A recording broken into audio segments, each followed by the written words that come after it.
Okay. Payal, first of all congratulation, आपका खेल लोगों को काफ़ी पसंद आया, आपको लोग काफ़ी पसंद कर रहे हैं, लेकिन कहीं ना कहीं कहा जा रहा है, लोग ऑडियंस कह रही कि ये जो एविक्शन था अनफेयर था, तो इस पर आपका क्या रिएक्शन है? बिल्कुल सही कहा जा रहा है। ये जो एविक्शन हुआ है, मैं एविक्ट हुई हूँ इस गेम से, वो अनफेयर था। मुझे इस गेम में अभी और खेलना था, मैंने तो खेलना स्टार्ट ही नहीं किया था। और मैं अगर निकली हूँ इस घर से तो वोटिंग की वजह से नहीं निकली हूँ। मुझे पूरा सपोर्ट मिला है जनता का, पर जो अंदर घर वाले थे, घर वालों की वजह से जो है मुझे इस गेम से आउट होना पड़ा, निकलना पड़ा। तो ऐसे कौन से घर वाले लग रहे थे आपको कि जिन्होंने कहा कि आपको निकलना चाहिए, जिन्होंने आपको सपोर्ट नहीं किया? जी, सबसे पहले दीपक जी, क्योंकि उन्होंने मुझे नॉमिनेशन की उसमें डाला था, और दूसरा नेजी भाई। और नेजी भाई का मुझे बुरा नहीं लगा, क्योंकि उन्होंने कल के एपिसोड में बोला है कि मैं बहुत मतलब मुझे बहुत बुरा लग रहा है कि पायल मेरी वजह से गई है, और शायद मेरा वो डिसीजन गलत था। तो जो एक थोड़ा सा दुख था मुझे भाई को लेके कि उसने उन्हें ऐसा बोला, वो अब क्लियर हो गया है कि उनको ये एहसास हो गया कि उनकी वजह से आज मैं उस गेम में नहीं हूँ। पर दीपक जी के लिए मुझे बिल्कुल भी सरप्राइज नहीं हुआ, क्योंकि वो ऑलरेडी अपने दिमाग में ये चीज़ बिठा के बैठे थे कि ये तीन लोग एक ही घर से आए हैं और इनके तीन वोट एक साथ हैं, ये मिलके खेलेंगे। उन्होंने हमें इंडिविजुअल देखा ही नहीं, और वो चाहते ही नहीं कि हम इंडिविजुअल इस गेम में रह के खेल सकें। वेल, आपने दीपक जी की बात करी, मैं बात करूँ नीरज जी की। उन्हें ऐसा लगता है कि दीपक एज अ विनर निकल सके। वो बहुत अच्छे प्लेयर है, जस्ट बिकॉज वो अभी व्हील चेयर पर है, या उनका फ्रैक्चर है, इसी वजह से वो अपनी गेम को ज़्यादा एक्सप्लोर नहीं कर पा रहे। क्या कहना है आपको इस बारे में? मेरा कहना ये है, दीपक जी बहुत ज़्यादा एक्सपीरियंस्ड है, उनको चीज़ें बहुत ज़्यादा पता है हम लोगों से ज़्यादा। ठीक है, पर जो उनकी मेडिकल कंडीशन है उसकी वजह से वो उस गेम में अपना जो उनको देना चाहिए वो नहीं दे पा रहे हैं। वो मेडिकल कंडीशन की वजह से बेड पे रहते हैं, उनको बेड से उठा के मेडिकल रूम तक ले जाने के लिए भी दो लोगों की ज़रूरत पड़ती है। तो मुझे ऐसा लग रहा है कि उनको इस वक्त ना बुला के शायद नेक्स्ट सीजन में अगर बुलाते तो वो शायद बहुत ज़्यादा अच्छे से खेलते और शायद विनर भी हो सकते थे। पर इसी के साथ साथ ये भी जानना चाहेंगे, शिवानी का और अरमान जी का जो फाइट हुआ था, उस दिन मॉर्निंग में, अगले दिन मॉर्निंग में सना मकबूल कलोमी और शिवानी बैठी थी, और अरमान सामने की तरफ बैठे थे आप लोगों के बीच में। तब शिवानी को उन्होंने ये कहा था कि ये इंसान पर भरोसा नहीं करना, और वहीं हम दूसरी तरफ सोशल मीडिया पर देख रहे हैं कि शिवानी ऑलरेडी एक ब्लॉग बना चुकी है अरमान जी के साथ। मतलब वो उनको पहचानती है 2 साल पहले की वो 2 साल पहले जी। एक्चुअली क्या था कि मेरी एक हम लोगों की ग्रैंड मैरिज हो रही थी, मेरी और अम्मान की। मेरा सपना था जो वो पूरा कर रहे थे। तो उस ग्रैंड मैरिज में शिवानी ऑल्सो इनवाइटेड, वो इनवाइटेड थी। उस टाइम तकरीबन उसके 1.5 मिलियन या 2 मिलियन सब्सक्राइबर थे यूट्यूब पे।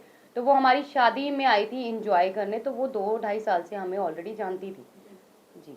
वेल, अभी ये जो उन्होंने कहा है कि इन पे भरोसा नहीं करना चाहिए, वो बहुत शातिर है, क्या कहना चाहोगी इस चीज़ को लेकर आप? शिवानी के लिए आप बोल रहे हैं? यस। जी, शिवानी, क्योंकि गेम के अंदर आने के बाद जिस जिस शिवानी को हम जानते थे वो शिवानी उस गेम में रही नहीं। वो मतलब कहते हैं ना कि वो पहले से प्लान करके गई है, मुझे ये करना है तो मैं कैमरे के सामने रहूंगी, मैं ज़्यादा दिखूंगी। तो वो वही काम कर रही है। वो अपनी भाषा को लेके बार बार बोलती है कि मेरी भाषा लोगों को समझ नहीं आती। दूसरा, वो लोगों के सामने ऐसा प्रेटेंड करती है कि वो बच्ची है, वो छोटी है, पर ऐसा कुछ नहीं है, वो छोटी नहीं है गाइस। वो अपने घर को खुद चलाती है। और कोई भी छोटा बच्चा बिग बॉस शो में नहीं खेलने आता है, कोई समझदार ही बिग बॉस ऐसे कंटेस्टेंट लेके आता है जो गेम को खेलता है, खेल सकता है, और खेलने की कैपेसिटी रखता है और जीतने की भी रखता है। तो वो बच्ची नहीं है। दूसरा, उसकी हार्श बात करने का तरीका, वो अपने से बड़े की रिस्पेक्ट नहीं कर रही है। जैसे कि उसने रणवीर जी से बदतमीजी की, अरमान जी से करी बदतमीजी, मेरे से और क्योंकि हम ऑलमोस्ट हम सभी उससे बड़े हैं। अगर वो 22 साल की है तो आई वॉज 32 ईयर्स, मैं 32 साल की हूँ, तकरीबन 10 साल उससे बड़ी हूँ। तो उसने सबके साथ जो है बहुत रूड तरीके से बात करी, और किसी को भी अच्छे से बात नहीं करती है वो। वेल, कई लोगों का ये भी कहना है कि हमें दूसरी मनीषा रानी नहीं चाहिए, एक ही काफ़ी थी। तो आपको लगता है वो मनीषा रानी बनने की कोशिश कर रही है और दिल जीतने की कोशिश कर रही है लोगों का? पर जो मनीषा रानी ने जो खेला और उसने अपने आप को दिखाया है बिग बॉस में, वो एक पॉजिटिव वे से, उसकी सिर्फ लैंग्वेज सेम थी, पर वो बिल्कुल भी अपनी शिवानी जैसी बिल्कुल भी नहीं थी। उसका नेचर बहुत ही अच्छा है। और शिवानी जो है लोगों को डोमिनेट कर रही है। वो जिस तरीके से चिल्ला चिल्ला के बोलती है अपनी बात आगे रखने के लिए, वो चिल्लाती है लोगों के सामने, बदतमीजी करती है। जैसे बहुत सारे लोग, ऑलमोस्ट सभी लोगों से उसकी सिर्फ चंद्रिका और सना मकबूल और विशाल, शायद विशाल से भी उसका झगड़ा हो चुका है। ऑलमोस्ट सभी घर वालों से उसका झगड़ा ऑलरेडी हो चुका है। तो मनीषा ऐसी नहीं थी। मनीषा बहुत अच्छा पोलाइटली सबके साथ थी और बहुत अच्छा रिलेशन बना के गई सबके साथ। वेल, आप लोग आपके रिश्तों के बारे में बाहर बहुत ज़्यादा ट्रोलिंग चल रही है। आप आपके रिश्तों को क्या कहना चाहोगे? रिश्ते के बारे में लोगों को क्या कहना चाहोगे जिस तरह से बाहर लोग एक्सेप्ट नहीं कर रहे हैं? वही आपके यूट्यूब पर आपके फैन फॉलोइंग ज़रूर होंगे, बट जब OTT पर आने के बाद वो चीज़ें लोग एक्सेप्ट नहीं कर रहे, क्या कहना है आपको इस बारे में? देखो, हमारा रिलेशन ऐसा है, मैं मानती हूँ कोई भी इस रिलेशन को एक्सेप्ट नहीं करेगा और समाज तो बिल्कुल भी नहीं करेगा। पर बहुत सारी परिस्थितियाँ ऐसी हो गई थी हमारे रिलेशन में। हम लोग तीनों 1 सवा साल के लिए अलग भी हो गए थे, हम सेपरेट भी हो गए थे, वो भी करके देख लिया था। पर जो बहुत सारी परेशानियाँ, तकलीफ हमने झेली है, मरने की कगार तक हम तीनों पहुँच गए थे। पर उन सबको समेट के हमने वापस अपने रिलेशन को बनाया है और इस रिलेशन में आज इतना प्यार है कि दुनिया की कोई भी ताकत हम तीनों को अलग नहीं कर सकती है। पर इसी के साथ साथ हम समाज को ये मैसेज देते हैं कि हम लोग 2 शादियों को सपोर्ट कभी नहीं करते हैं, ना ही ज़िंदगी में कभी करेंगे। ये गलती अरमान जी से हुई है, वो ये चीज़ मानते हैं, उनसे ये गलती हुई है। और बहुत सारे लोग बोलते हैं कि हम पॉलीगमी को सपोर्ट करें 2 शादियों को। नहीं जी नहीं, हम बिल्कुल भी नहीं कर रहे हैं। हम अपने हर ब्लॉग, हर न्यूज़ चैनल पे जब हम अपना इंटरव्यू देते हैं तो हर जगह बोलते हैं कि प्लीज़ हमसे ये गलती हो गई है, आप लोग ना करें, क्योंकि हमारे जैसा अंडरस्टैंडिंग, हमारे जैसा प्यार एक औरत और दूसरी औरत के बीच में नहीं हो सकता है। पायल, अभी जिस तरह से आपने कहा कि बहुत सारी चीज़ें हुई आपकी लाइफ में, बहुत स्ट्रगल्स भी हुए हैं।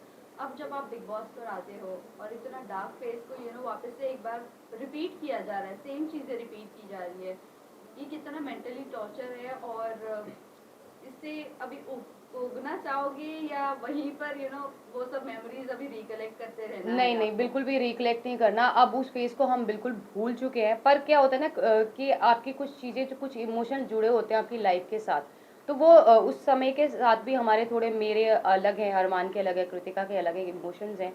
वो जब कोई बिल्कुल अंदर घुसता है ना तो एक डार्क फेस याद आता है और वो थोड़ा इमोशनल हो जाता है। तो लेकिन अब उस लाइफ को हम बिल्कुल भी याद नहीं करना चाहते और बिल्कुल भी नहीं उसके बारे में बात करना चाहते। इवन पायल, अभी आप घर से बाहर हो चुकी है, आप अपने बच्चों के साथ है, लेकिन आप अरमान को कितना मिस करेंगी? क्योंकि अभी वो तो घर से अंदर ही है। अरमान जी घर के अंदर है। मैं उनको मिस नहीं करूँगी, क्योंकि मैं उन्हें रोज़ 24 आवर्स लाइव देखूँगी और उनके हर एक जितने भी एपिसोड्स आएंगे वो देखूँगी। उनको मिस नहीं करूँगी क्योंकि ऑलरेडी उनके पास कृतिका है उनके सपोर्ट के लिए। पर बाहर से फुल सपोर्ट दूंगी। जितने भी लोग मुझे यहाँ पे देख पा रहे हैं, आप लोगों ने मुझे बहुत प्यार दिया, मुझे बहुत सपोर्ट दिया। मुझे पता है मैं जो है, नॉमिनेशन मेरी अगर हुई है तो वोटिंग की वजह से नहीं हुई, मुझे फुल सपोर्ट मिला है घर वालों की वजह से मैं बाहर आई हूँ। मैं यही कहना चाहती हूँ जाते जाते कि आप लोग जी भर के, दिल खोल के अरमान और कृतिका दोनों को वोट कीजिए और उनकी आगे की पर्सनैलिटी आपको जो है गेम में देखने के लिए मिलेगी कि वो जेन्युइन है कि नहीं है। वन लास्ट, जाते जाते लास्ट क्वेश्चन, जिस तरह अभी आपने मेंशन किया था, एक प्यार को पाने के लिए आपने अपनी फैमिली को खो दिया था, अब आपकी फैमिली का क्या फीडबैक है जब बिग बॉस से बाहर आ गई है तो? मेरी फैमिली का कोई फीडबैक नहीं है और मुझे नहीं लगता कि उनको मेरे फेम से, मेरे पैसे से कोई लेना देना है, क्योंकि ऑलरेडी फेम मेरे पास है। लोग मुझे जानते हैं, मेरे यूट्यूब से, मेरे इंस्टा से लोग मुझे जानते हैं। अगर ऐसा कुछ होता तो वो 13 साल में वेट नहीं करते मेरे पास आने के लिए। तो ये बिग बॉस OTT से उन लोगों को कोई फ़र्क नहीं पड़ने वाला। Thank you so much, thank you. Photo में आ विजुअल कराने जब